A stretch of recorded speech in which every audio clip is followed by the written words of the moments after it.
There are many people who think or even dream about having their own island somewhere. Most of these dreams seem to center on the warm waters of the Caribbean or South Pacific. Gananoque is a small city on the St. Lawrence River in Ontario, Canada. It is located in the so-called Thousand Islands region.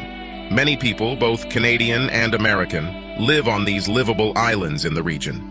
Not that some of these islands don't compare to islands in the Caribbean or South Pacific, because some of them have real castles. Dollar for dollar, the Thousand Islands rival any other islands in the world. They're just on the St. Lawrence River and not in the tropics.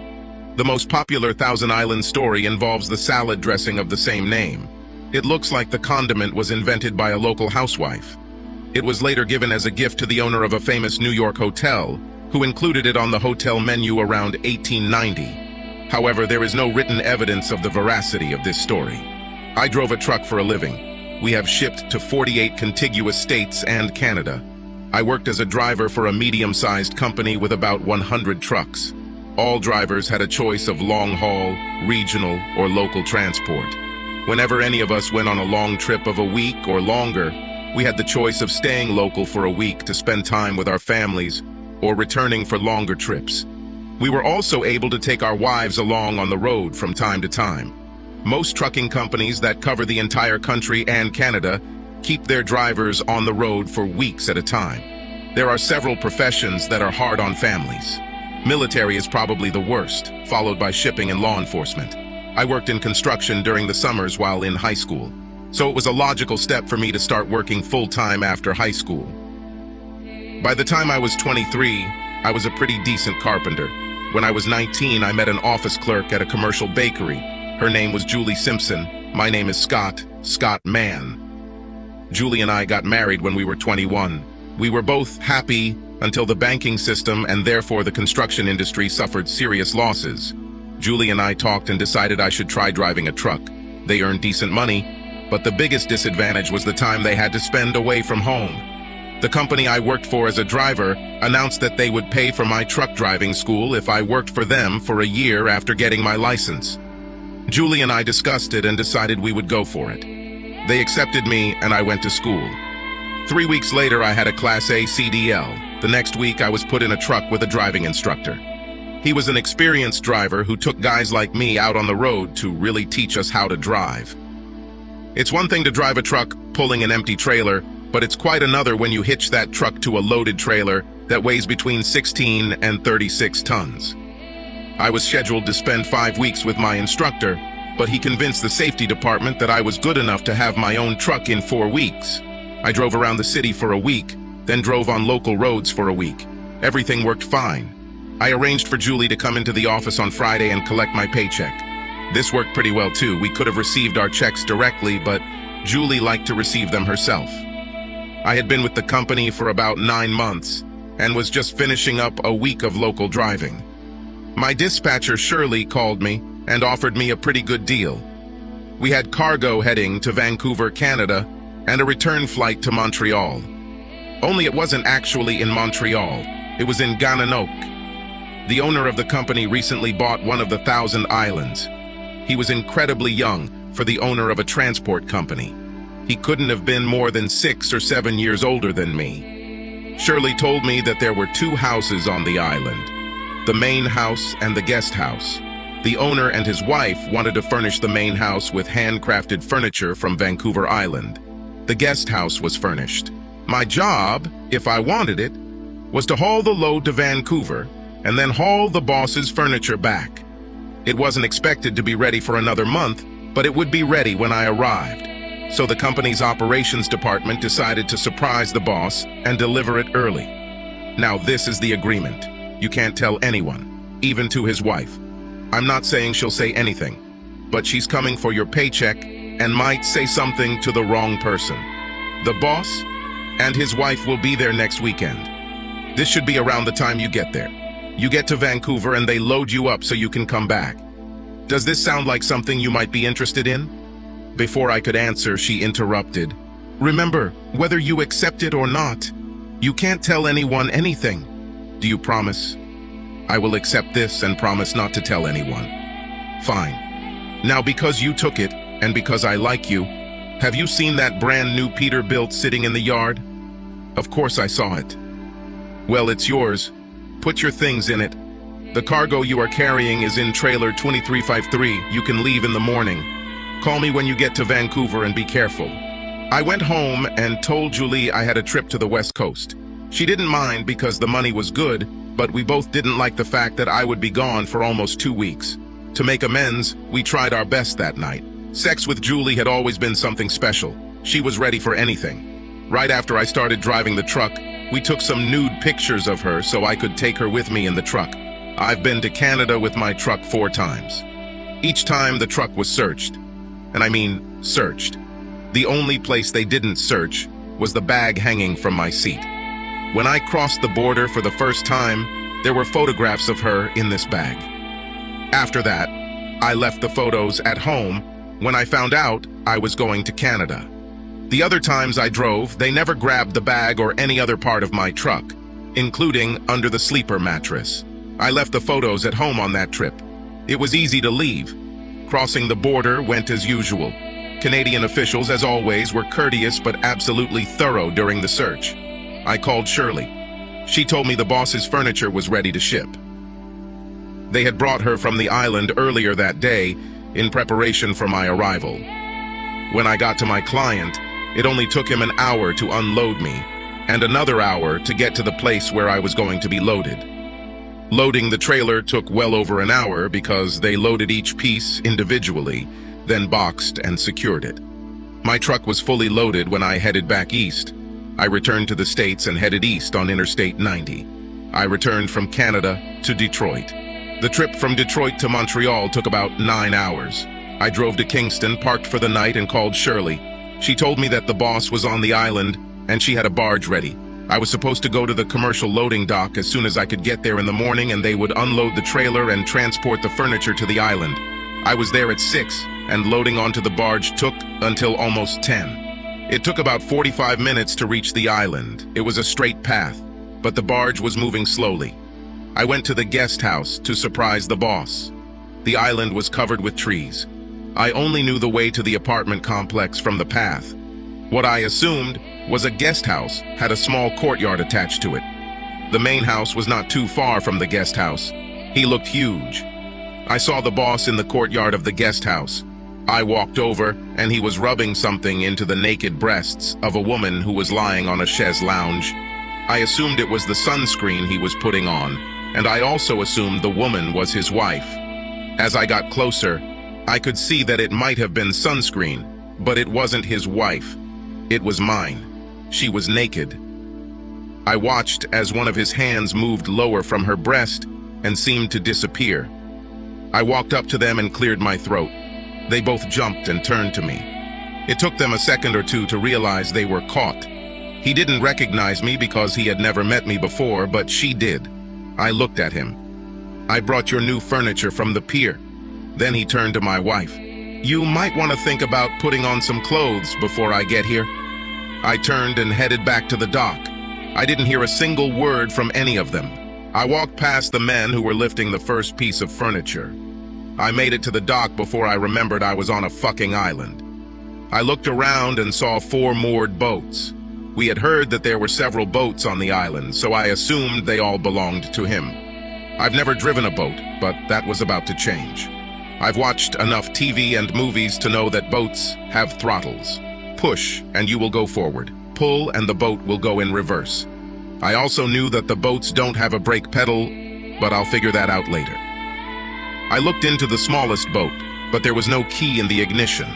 There was a board on the wall with what looked like boat keys, with rubber balls attached, so they wouldn't drown if they fell into the water. I grabbed all the keys and jumped into the boat. The key that worked was the second one I tried. I threw the rest into the river, with or without rubber balls. The engine started immediately, but the boat was still tied down. I jumped out, untied the front and back, jumped back into the boat and hit the gas again. The boat turned in reverse and moved away from the pier quite quickly. As soon as I pulled away from the dock, I slammed the gas forward and was thrown back into my seat. The ride back to town only took about 15 minutes. I approached the city pier too quickly and, hitting the pier, damaged the boat. The engine was still running when I jumped out. The boat got a lot of attention as I climbed into the truck, gathered my things, got out, and headed into town. I looked back and saw the boat idling down the river with no one in it. The taxi took me to the city of Kingston and its airport quite quickly. The first plane took off in less than an hour, bound for New York. I bought a ticket. My phone rang and I looked to see it was Julie. She left one message. "Please call me back." I called Shirley. "Good morning, Scott. Did you succeed?" "How long, Shirley?" "How long for what? How long did he sleep with my wife?" "What are you talking about?" "My God. Is she there?" "She is all right." "How long?" "About 3 months. Sorry, Scott. His wife had to be there. Otherwise, I would never have sent you. So you would send me somewhere, knowing that the boss was having sex with my wife. Who else knows, Shirley? There are only 2 of us, Joey and me." "Thank you, Shirley. Thank you very much." "Wait, where are you? What are you going to do?" "Wait, he's on the other line. I'll be right back." "Fuck you." Now I understand why she didn't want me to tell Julie about the trip. She would have told Bradley and there wouldn't have been any surprise, especially the one he just had. It was a small airport, and I could see everything and everyone coming in and out. I kept looking to see if she or he would show up, but they didn't. The flight didn't take long at all. We have landed. I rented a car and drove 4 hours home. She wasn't there. I couldn't stop thinking about what I was going to do the whole way home. My phone rang again, and she left another message. "Scott, if you're home, I'm on my way. Please don't do anything until I arrive and we can talk. We've never had sex, Scott. We just played a little. Please believe me." Have they never had sex? Jesus Christ. She honestly couldn't think I was stupid enough to believe it. Could she? At our apartment, I loaded my pickup truck with everything I wanted, walked over to the terminal, and calmly got to work. Shirley and Joey were there. After they saw that it was me, not one of them looked at me. "How much money do you owe me, Shirley?" "Scott, write me a check for everything the company owes me, now." "Sorry, Scott. Mr. Bradley said not to give you anything until he talks to you." "Shirley, you owe me." "Thank you very much." "He said you crashed one of his boats." "What else did he say? Was he bragging about entertaining my wife behind my back? Did you 4 have a good laugh at my expense? Julie came here and told you to keep me off the road as long as possible? Write me a check, Shirley, and I won't destroy this whole damn office." It only took her a couple of minutes to figure out how much I was owed. She called the accounting department and told them to write me a check. I left and went to the accounting department. They had everything ready for me. I looked at it. I changed my mind. "Transfer to my card, please." "But Scott, deposit directly, now please." I gave them my card number and they did it. Bradley would not be able to stop the direct deposit payment. Then I went to Bradley's house. One day we were there on a picnic. My wife was probably there for more than just picnics. Mrs. Bradley opened the door. She looked and acted like she was sick. "What can I do for you?" she asked. "My name is Scott Mann, and I used to drive your husband's truck. This morning, I delivered a load of furniture to your island and found your husband massaging my wife's bare breasts with one hand while the other wandered somewhere below the waist. I just thought you might like to know. Have a good day." "Wait a minute, mister. What did you say your name was?" "Mann. Scott Mann." "What is your wife's name?" "Julie Mann." "Did you see this morning?" "With my own eyes." "Are you sure?" "Lord, lady, of course I'm sure. Do you really think that I would invent something like that about my own wife?" I walked to my truck and drove off, not having any idea where I was going, so I headed to my parents'. It didn't take me long to get them up to speed. Mom always had coffee ready, and she offered me a cup. I took it. Soon I was stretched out on the sofa. I closed my eyes. The next thing I remember, I heard my father's voice. "Julie, get off my porch, or I'll call the police. But I need to talk to Scott." "After what you did to him?" Dad asked. "In no case. But he doesn't understand." "Oh, I think he understands everything too well. You slept with his boss for 3 months. What's so difficult about this?" but he doesn't know why. Of course he knows. You're a traitor, that's why.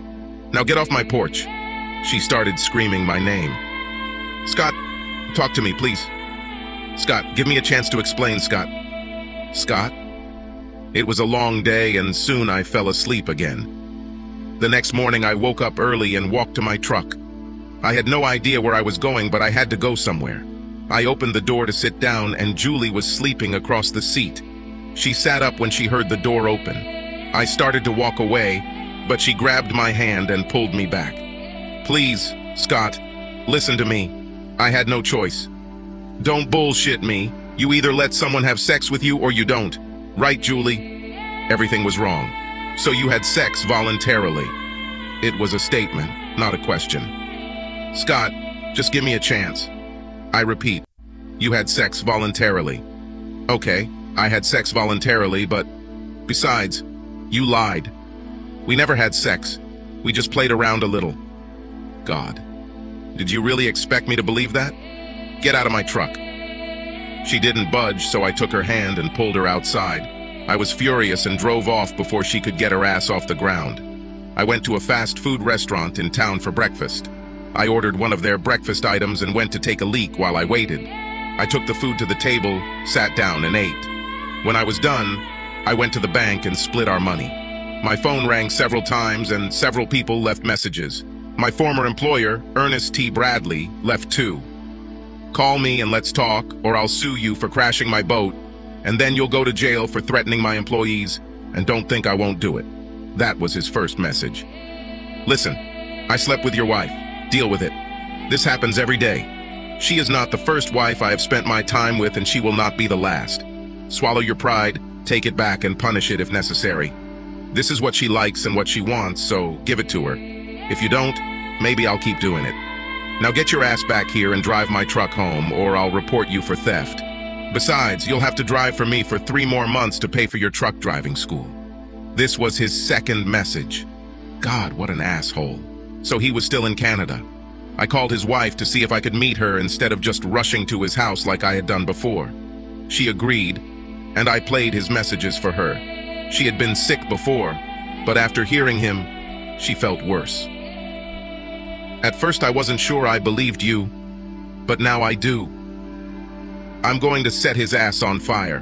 May I have a copy of this message? We made a copy for her. What are you going to do with your wife? She asked. Divorce, of course. I just don't know how to approach this. It's simple, she said. Find a good lawyer and hire him. It sounded so simple. I left her house and returned to my parents. They also asked me what I was going to do. I told them the same thing I told Mrs. Bradley. My father, in turn, told me word for word exactly what she told me. They convinced me. So I started looking for a lawyer. Again, I had no idea where to start, so I started with the letters A in the phone book. I got to D before I found my lawyer. David Dennison and I hit it off straight away. His entire family, including himself, were truck drivers until he flipped his car and was paralyzed from the waist down. He graduated from law school in a wheelchair. He was the only member of his family not in the trucking business. But they all knew and respected Ernest T. Bradley. Dennison noted several times Bradley's youth and business acumen. In fact, everyone who knew him respected him. He was famous in society. He sponsored sports teams as well as arts programs and donated to every charity that came his way. Dennison flat refused to believe me when I first told him what I had discovered in Canada. He was on Bradley's side, and I was almost ready to leave and find another lawyer, but I decided to listen to the messages for him.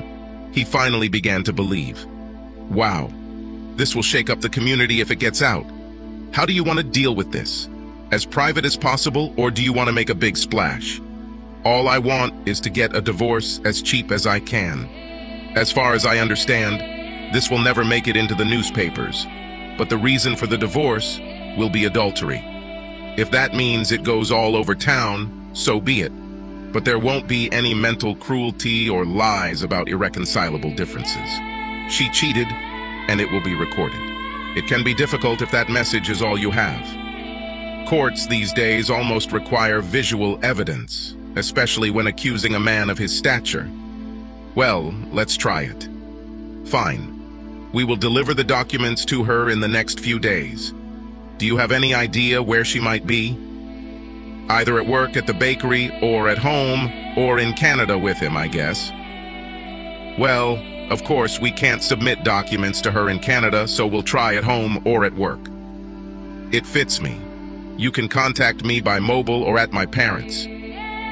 I was tired of living with my parents, so I spent the next few days looking for my own apartment. I found an apartment that wasn't the fanciest or best in town, but it was mine.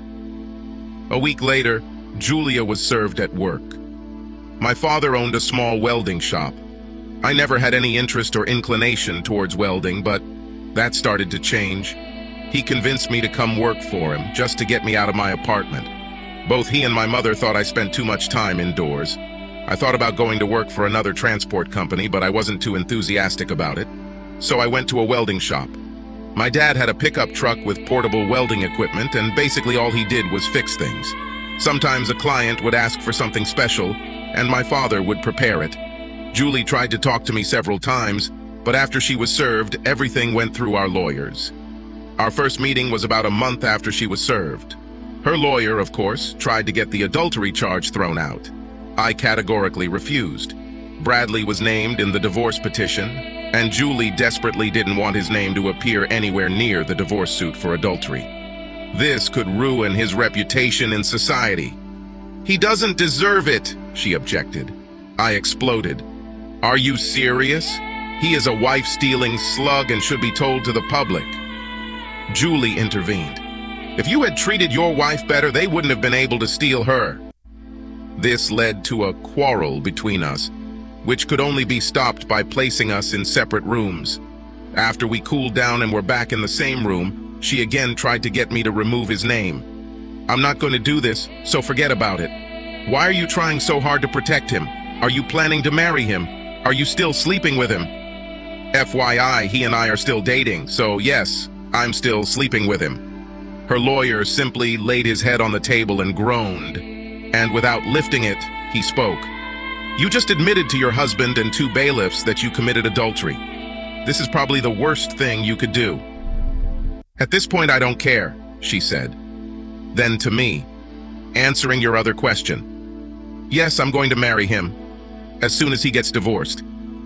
So you think he loves you? I asked. Certainly.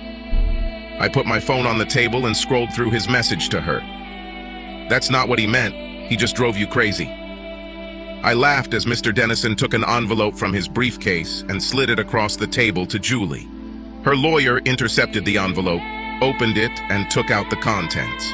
He read the attached note, then looked through the photos one by one. He gave the package to Julie. She looked at the photos first, then read the note. Mr. Mann, this may help you with your divorce. The first 5 pictures were taken on the island 3 weeks ago. The woman is his hairdresser's wife. She left her husband to spend the weekend with my husband. The following 6 were made at our house last week. I was out of town with my parents. He picked up this woman at a bar. I have no idea if she's married and I don't care. I don't know her name, and I doubt my husband knows either. She was just another asshole, just like your wife. It was signed Cynthia. All of the photos showed Bradley and the 2 women either in various stages of undress or in various sexual positions. There was no doubt that they had sex. Julie pushed the photographs back across the table, stood up, and left the room. I never saw her again until we met in court. We shared everything. She got half our money, her jewelry, china, silverware, and her clothes. She stayed in our apartment. In society, Bradley very quickly fell out of favor. His reputation was destroyed, and the 3 sports teams he sponsored went out of business. Cynthia received half of all the assets they had, which meant she owned half of the moving company and their home. He only got an island in Canada because she didn't want it. He sent my lawyer a bill for truck driving school, accusing me of leaving my job before fulfilling the terms of our contract. Mr. Dennison immediately sent him a letter asking him to kiss our asses. Cynthia called to tell me to ignore the letter and asked if I wanted to go back to work as an operations manager for a trucking company. I gave in to temptation, but refused her. Over the next year or so, I discovered that if I put my mind to it, I could make quite a beautiful metal bead thanks to my father's patience and his teaching abilities. I also realized that I enjoy doing this. I dated, but never had a long-term, meaningful relationship. I saw Julie once or twice, and we always said hello to each other. Bradley's trucking business was sold, and I never saw Cynthia again. But I did see Bradley occasionally. I recognized him, but I'm sure he wouldn't recognize me. When I worked for him, I was one of hundreds of drivers, and he only saw us occasionally. While learning to weld, I discovered that I enjoyed working with metal, so in addition to fixing things in the shop and using the truck to do on-site repairs, I began making small items such as weather vanes, small custom gate hinges, and mailbox stands.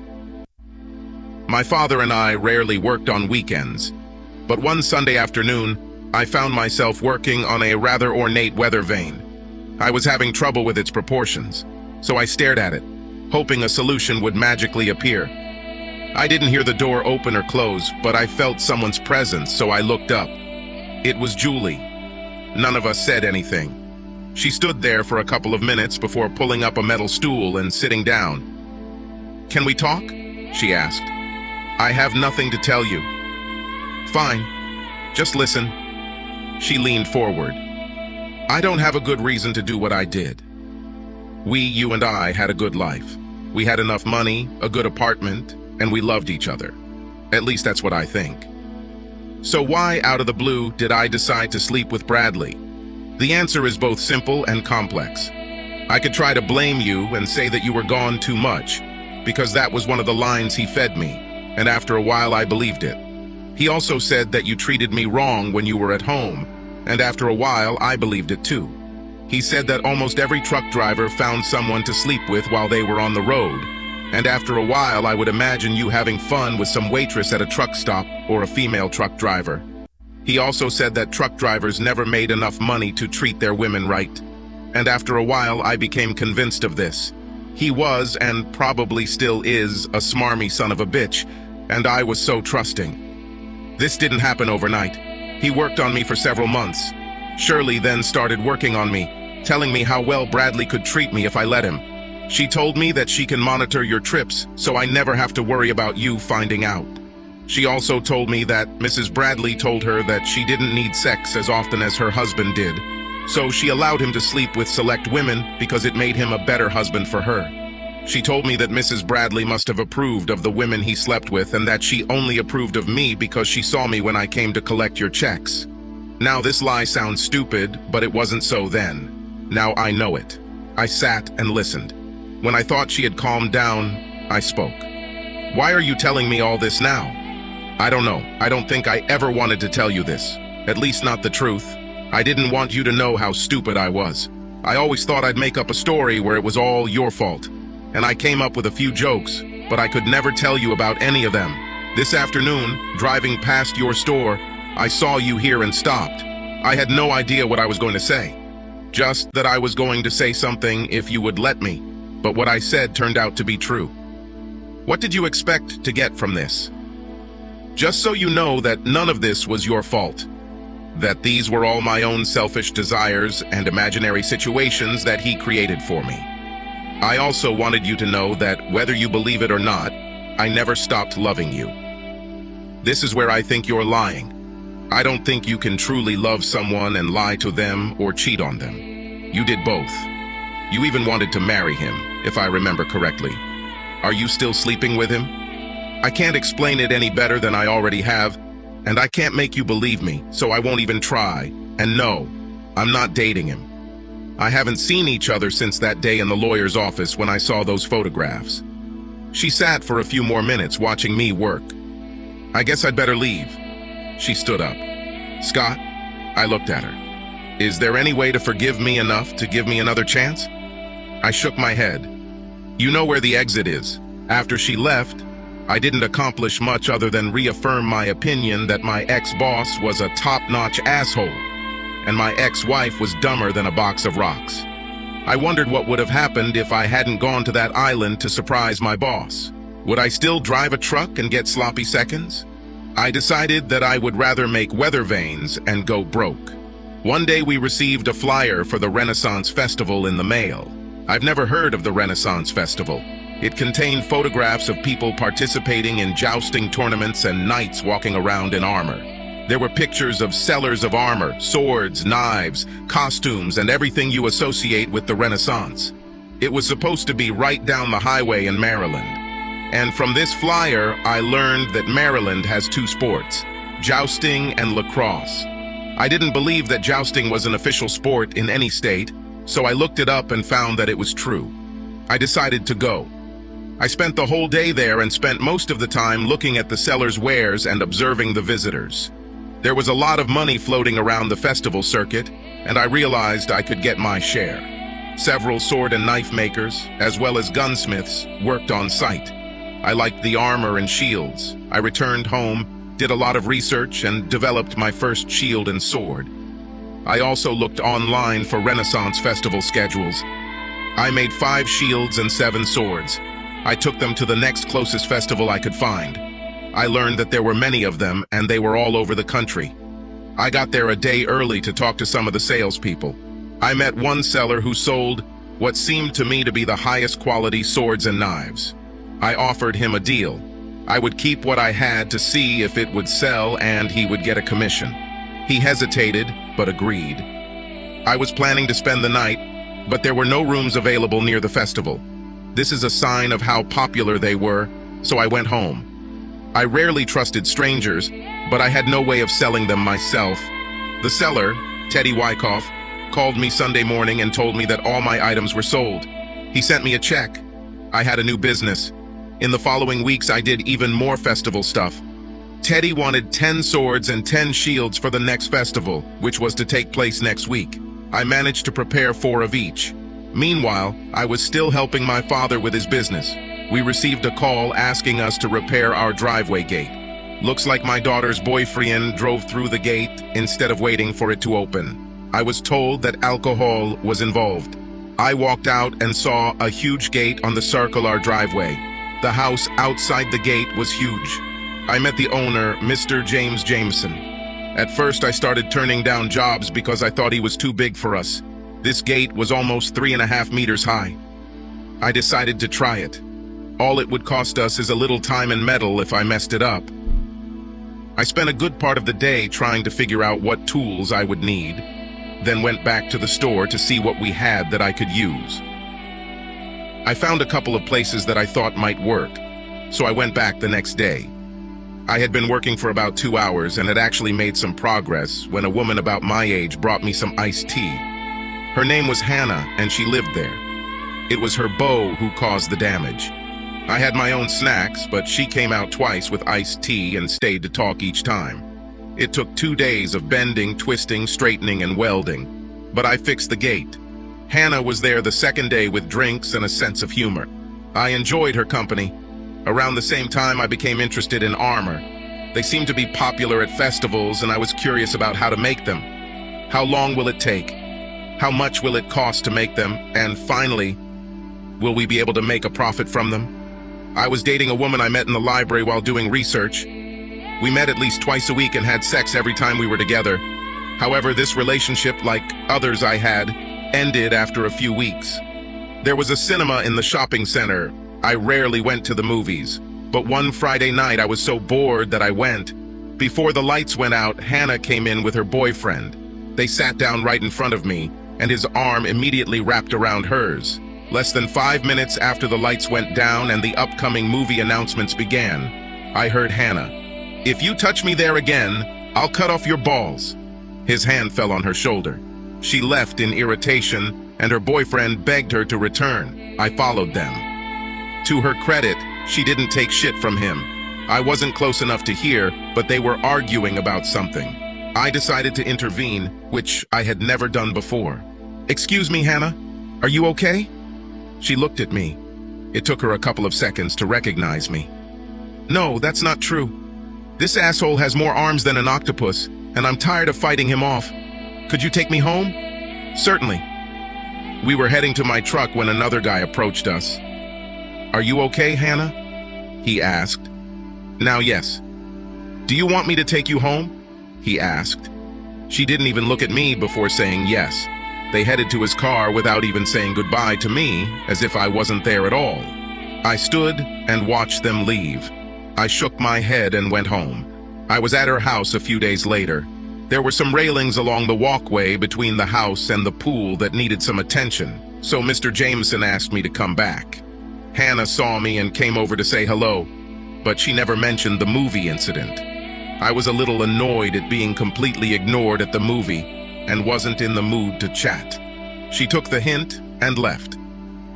I returned the next day with spare parts. It was a simple, off-the-shelf railing, so parts were readily available. She was heading towards the pool and stopped to chat. I mostly ignored her. I enjoyed our conversations when I was working on the gate, but after the incident in the theater, not so much. "Are you mad at me?" she asked. "Do you remember what happened at the cinema last week?" I asked. "You mean when I was with the octopus?" "Yes." "What about this? You asked me to take you home. Do you remember this?" "Certainly." "What happened after that?" "Nothing. Jimmy showed up and took me home." "And you didn't see anything wrong with that?" "No." "Was it bad?" "Not if you didn't see anything, I guess." I took a hammer and started hitting the metal just to make noise, thinking she would go away. It does not make sense. I think yes. She was losing patience. "I don't understand you." I looked her straight in the eyes. That's the problem. I started hitting the metal again. She took the hint and left. The rest of the day was spent finishing the railings. My interest in armor increased, and I did a lot of research on how it was made. I made my first piece of armor and was very proud of it. I sent his photo to Teddy to see what he thought. "Stick to shields and swords," he said, laughing. "You are good at it. Armor needs a lot of work before anyone buys it." Just a few days later, I was at a local bar, drinking beer and watching a baseball game, when Hannah sat down next to me. "I'm meeting friends for a drink. Would you like to join us?" she asked. "No, thanks. I feel good where I am." She stood up and started to leave, but hesitated. She looked at me. "Are you ever going to tell me what I did to make you angry?" "If I have to explain to you, then I feel sorry for you. Enjoy your drinks." I had almost finished my beer and was about to leave when she returned. "Oh my God, Scott. I didn't mean to ignore you in the theater. This octopus made me so angry that I didn't know what I was doing. Please accept my apologies." I assumed she said something at her table about our conversation and someone corrected her. "Apologies are accepted." She smiled. "Will you join us now?" She paused. "Please, let's just have a drink. I owe you at least this." I smiled back. "Necessarily. Thank you." They all drank and the evening turned out to be fun. Two of them, I don't remember their names, reminded Hannah of her manners throughout the evening. I felt sorry for her. The group broke up and we all left. I went out with Ginny. I sat down next to her at the table and asked her about Hannah. She told me that they had been friends for a long time. "Look, Scott, I'm not her best friend, but I'm close. There's something about you that she likes. She's sorry for treating you this way. She told me this." "Damn it. She told the whole table that she told you. You have to give her credit for that. Call her. Do you have her number?" "No." "Give me your phone." I did so, and she wrote down Hannah's number in it. "Call her." One morning, the next week, I was working in the store when Hannah walked in. I assumed she got the address from her father. "Did you have fun last time?" "I like it. I like your friends." "That's good, but what about me?" "So, what about you? Do you like me?" I apologized, if you remember. "I remember." "Then why aren't we friends?" she asked. I smiled. "I think we're working on it." An apology does not automatically mean friendship. It simply means that you realize you made a mistake and regret what you did. Whatever you did, that's why you apologize. This person may or may not accept your apology. I accepted it, but that doesn't mean we'll be best friends. It simply means that I acknowledge that you understand what you did and are sorry for it, assuming the apology was sincere. It was sincere. I agree. Fine. Then let's go somewhere for dinner. I laughed. Why not? She asked. It will be a good way to work on developing our friendship. Fine. When? Why not tonight? And so it was. Hannah and I had dinner, and our friendship grew stronger. We dated for 2 months before I saw her naked, but that was just the beginning. Our relationship flourished, and it didn't take long before we wanted to spend all our time together. She would come to the store just to sit and be with me, and we both enjoyed that time together. I could work and she could read. We never had to talk or interact. All we needed was to just be there for each other. One night during bed talk, I learned that she had only been married for a short time.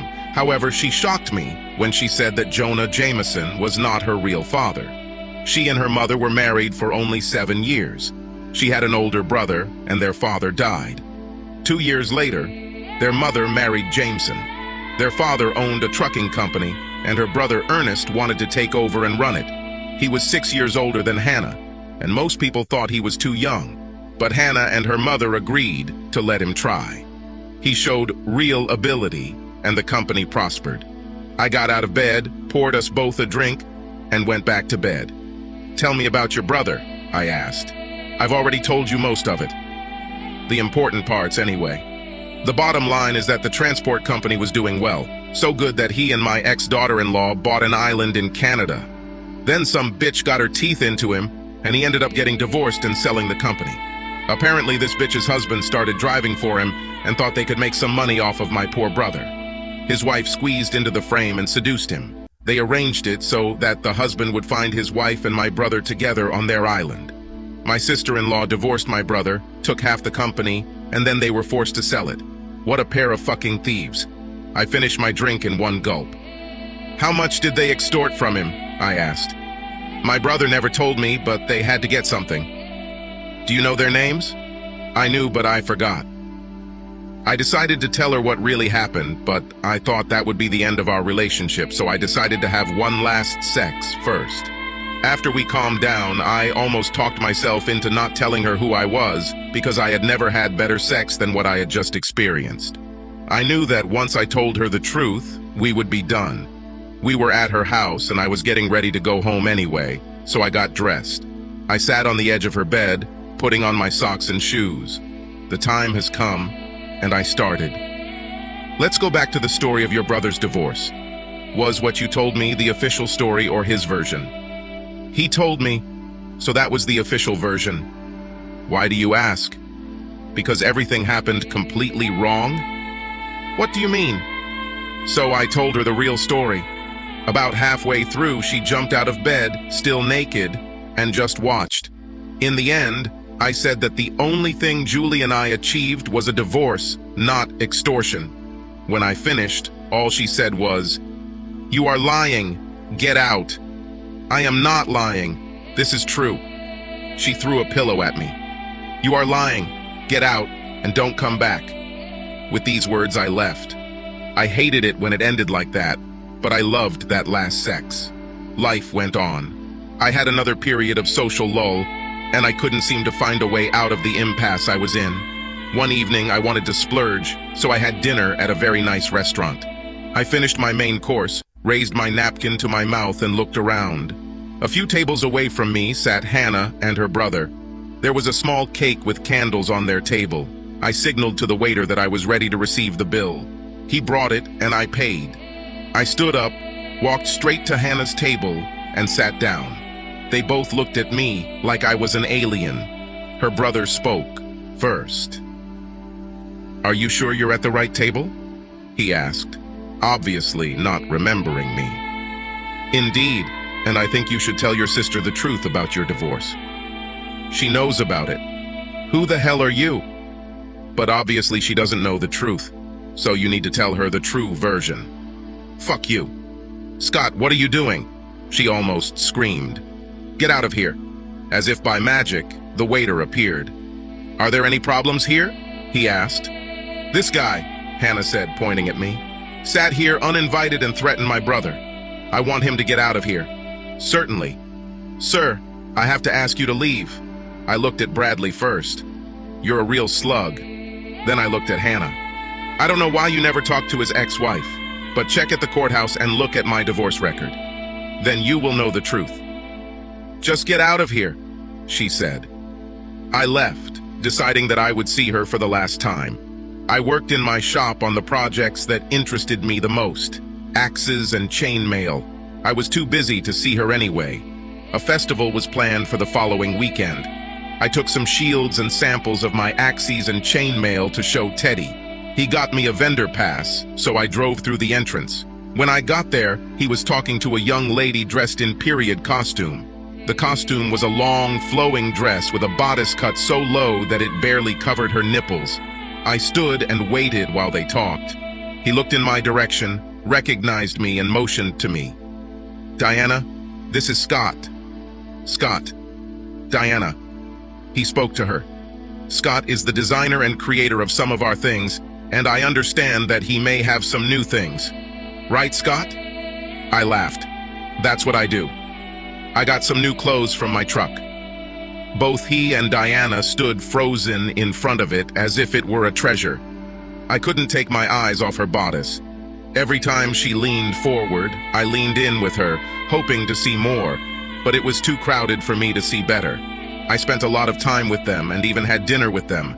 Dinner included meat pies and iced tea from another vendor. I wanted to ask about their relationship, but there never seemed to be a good time to ask the question. There were many other people walking around, renewing friendships and contacts from other festivals. At least half the people were dressed in period costumes. Some men imitated sword fights for their own amusement. These fights served as rehearsals for the fights in front of the visitors, which began the next day. I don't remember seeing so many people having so much fun. Teddy had a tent in the area reserved for vendors and reenactors, so I stayed with him for the night. When everything calmed down, I asked him about Diana. She and her sister are the organizers of this particular festival, as well as many others around the country.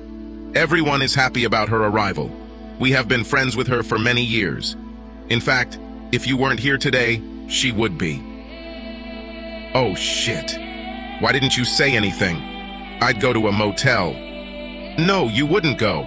Even if I let you, there are no free rooms for 50 kilometers around.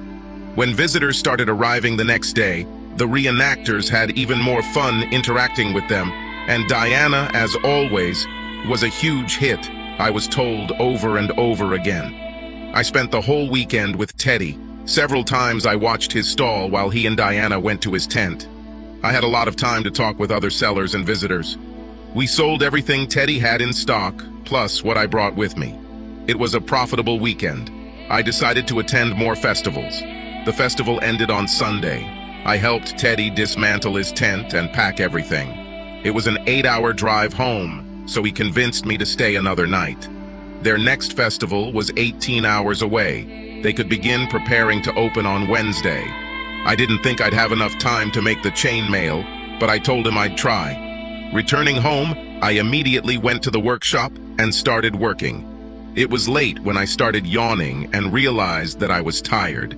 I barely slept over the weekend. The clock showed that it was almost 2 in the morning when I left. It was about 3 when I returned home. Not even 5 minutes had passed when my doorbell rang. I opened the door and Hannah literally fell into my arms. She smelled of alcohol. 2 policemen stood behind her. Are you Scott Man? Yes. Is she your girlfriend? I know her, but she's not my girlfriend. You are sure? She insists that you are her boyfriend, not even close. The last time I saw her, she called me a liar and kicked me out of her house, so I promise you I'm not her boyfriend. Which was not entirely true. The last time I saw her was in a restaurant, but it wouldn't have mattered to them. Fine. Come on, Tommy, let's get her. Tommy was obviously his partner because he stepped forward and took her hand. Where are you taking her? I asked. Spend the night at the station. No, do not do that. I'll take care of her. You are sure? No, but I can't let her spend the night at the station. I left her dressed and laid her on the only bed I had. Mine. I would have slept on the couch, which was better than the air mattress in Teddy's tent, but I would have preferred my own bed. Instead, there lay a snoring, drunk woman inside. I woke up the next morning and went to work. I hadn't heard anything from her all day and fully expected that she would still be sleeping when I got home. I was wrong. She left and the apartment was spotless. I immediately headed to the shower. I looked for a note or something, but there was nothing there. I worked tirelessly, but was never able to finish a single new piece of mail. Teddy came in and took some shields, swords, and axes that I had stashed. We discussed whether we should hire a couple of people to help us, but we both realized that there were few metal craftsmen. We then discussed the possibility of doing some training, and that's what we decided to do. We placed advertisements in the regular newspaper and in the festival newsletter. It was Friday evening, and I was in the workshop working on inventing a machine that would make chainmail faster than I could do it. There were a couple available on the market, but I thought I could make it better. It was late, and I was tired when there was a knock. It was a very sober Hannah. "Thank you for saving me from the police." I stood there and nodded. I tried to clean up after myself. "Everything was okay?" I nodded again. She couldn't think of anything to say, as we both just stood there looking at each other. "Listen, it's been a long day and I need to get some sleep."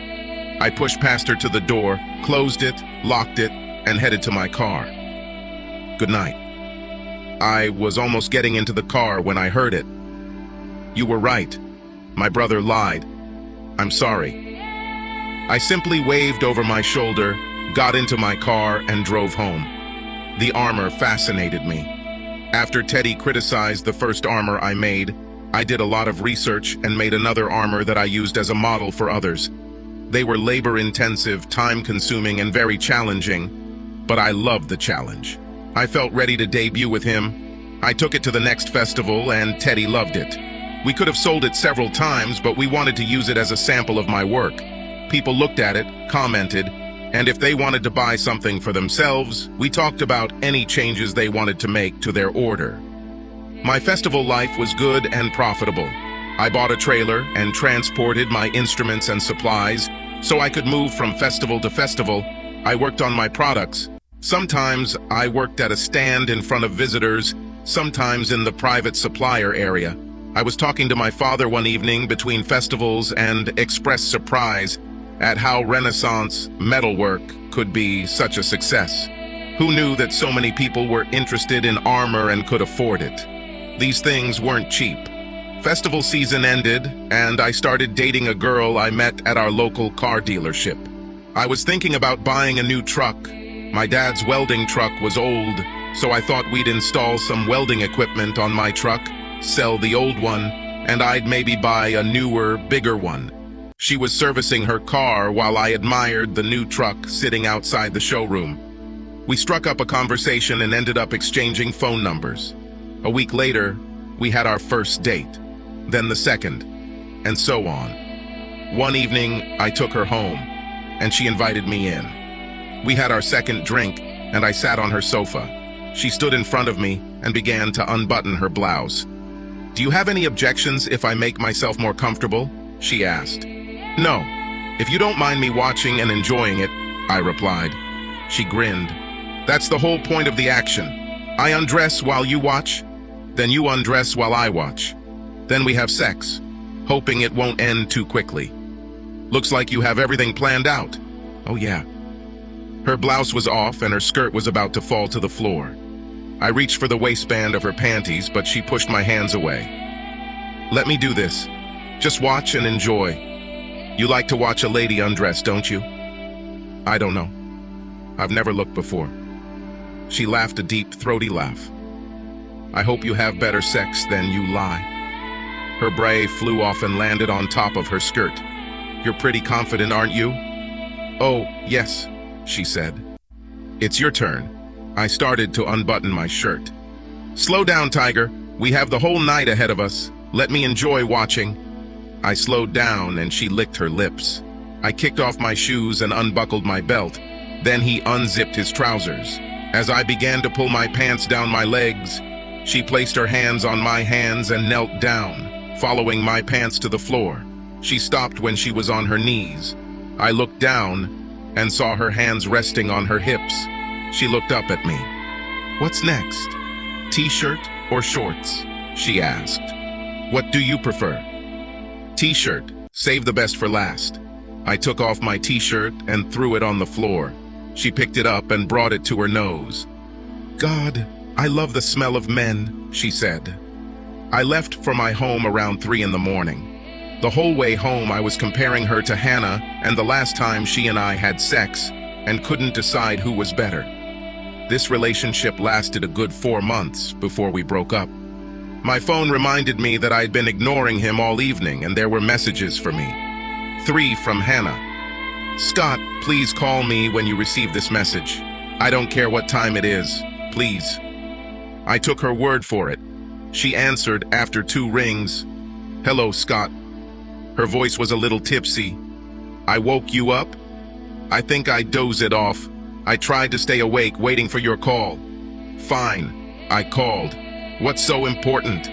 "I wanted you to know that my brother lied about his divorce. You were right, and I'm sorry." "You already apologized for that. Is there anything else?"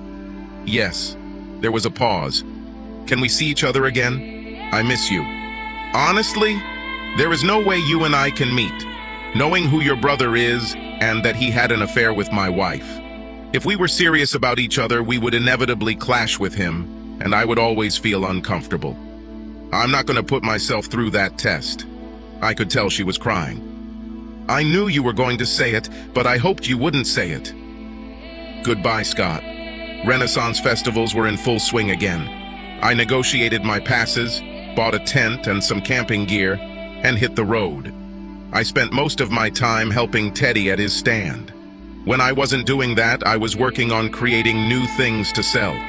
My armor improved significantly during the off-season, and at every festival we sold at least 1 piece of armor. We could have sold more, but it took a hell of a lot of time to make each one.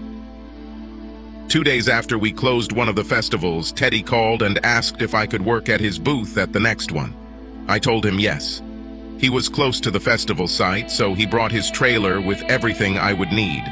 I fully loaded my truck and left my trailer at home. I took his trailer. I worked at 3 festivals in a row and even made several billboards in front of visitors. I was also able to work with my chainmail machine, and by the 3rd festival, I was demonstrating that too. The next festival I was planning to attend was near Philadelphia and would last 11 days.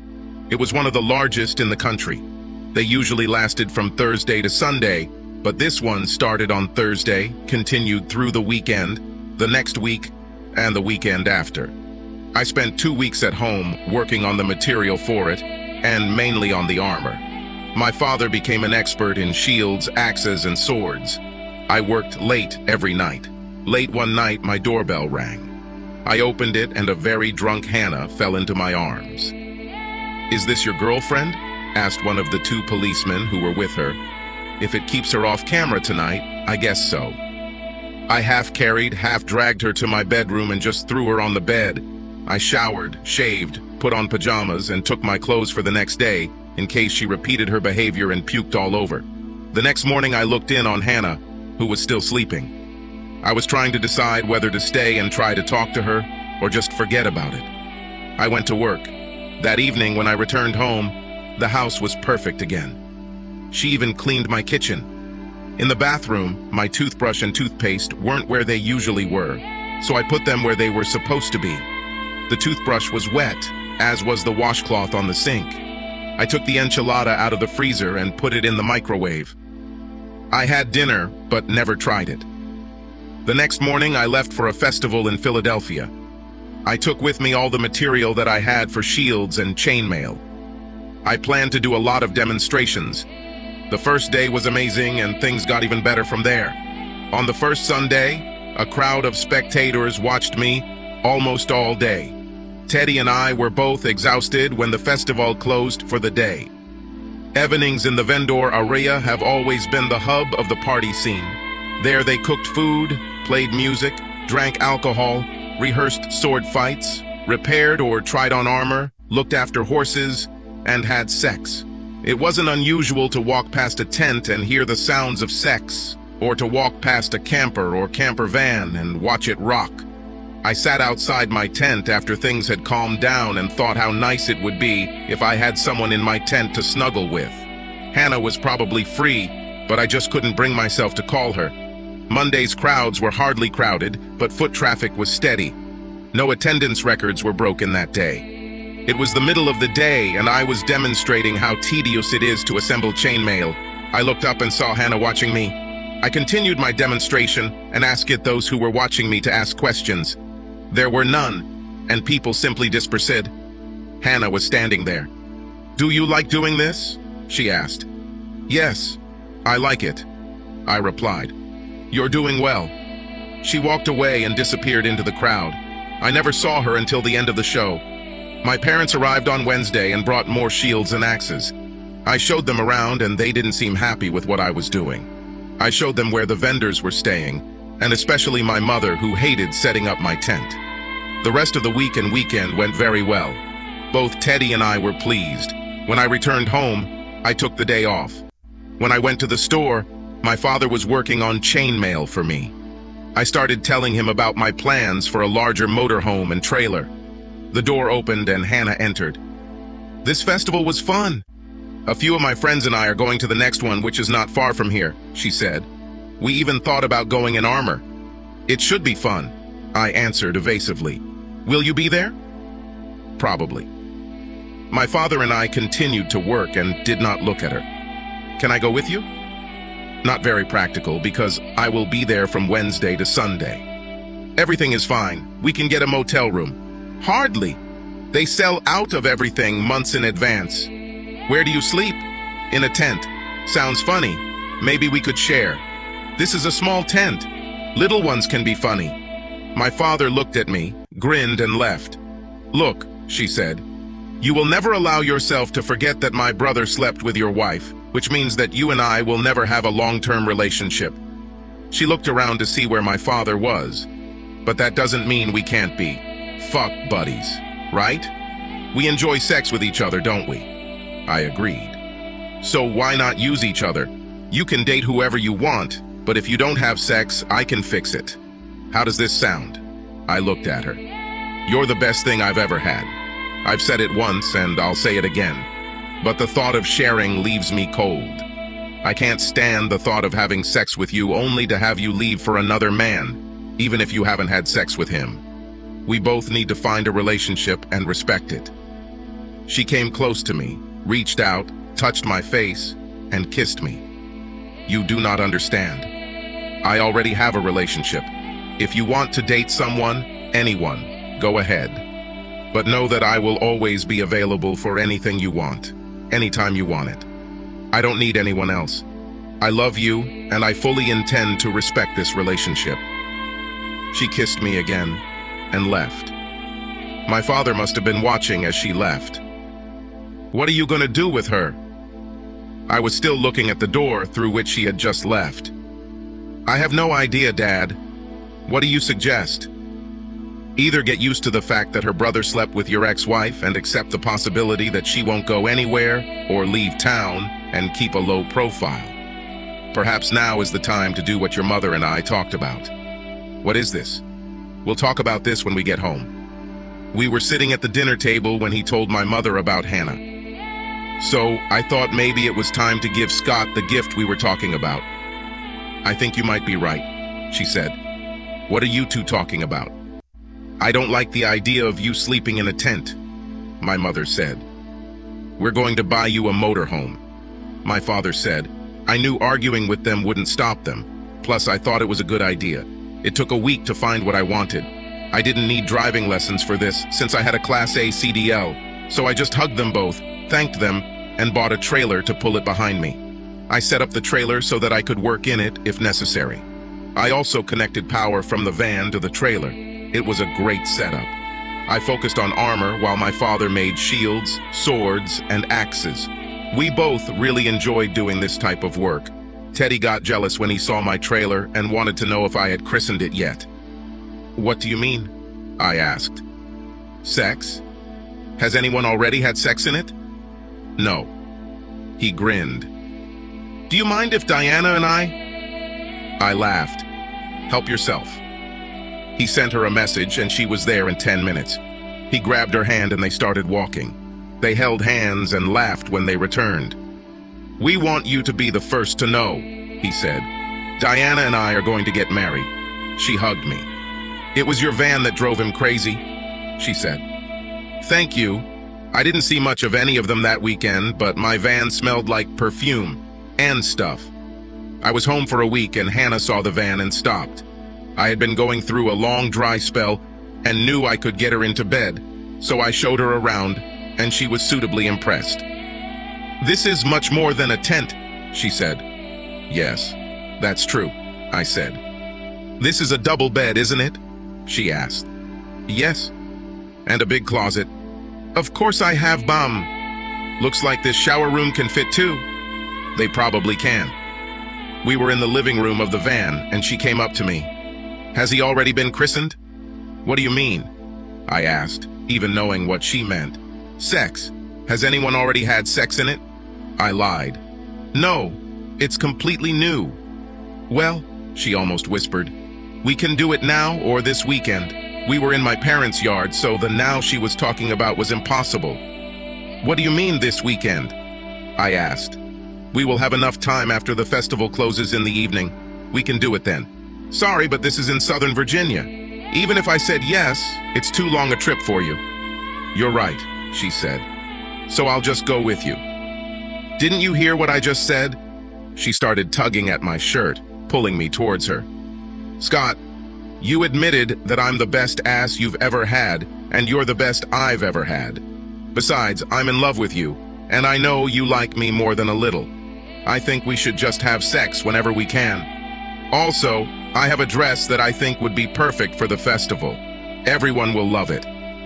She kissed me, softly and tenderly, as if she was in love with me. "Especially you. I'm leaving here on Tuesday at 5 in the morning. "I won't wait for you," I said meekly. She kissed me again.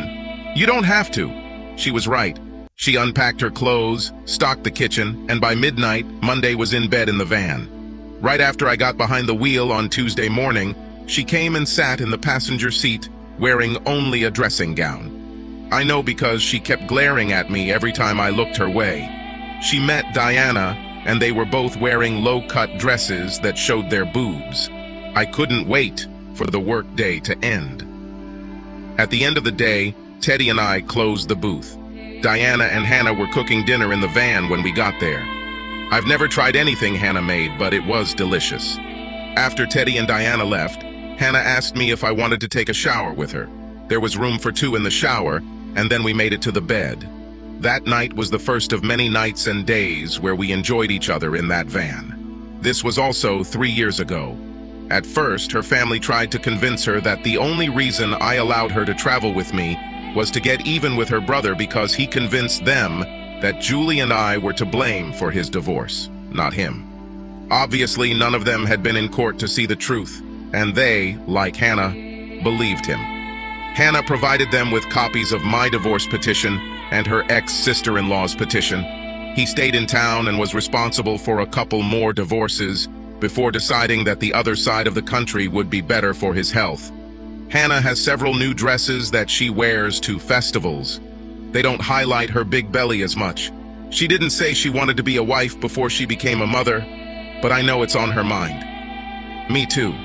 Subscribe to our channel so that your second chaff doesn't cheat on you, and go ahead and listen to the next story, because this story is nothing compared to the next one.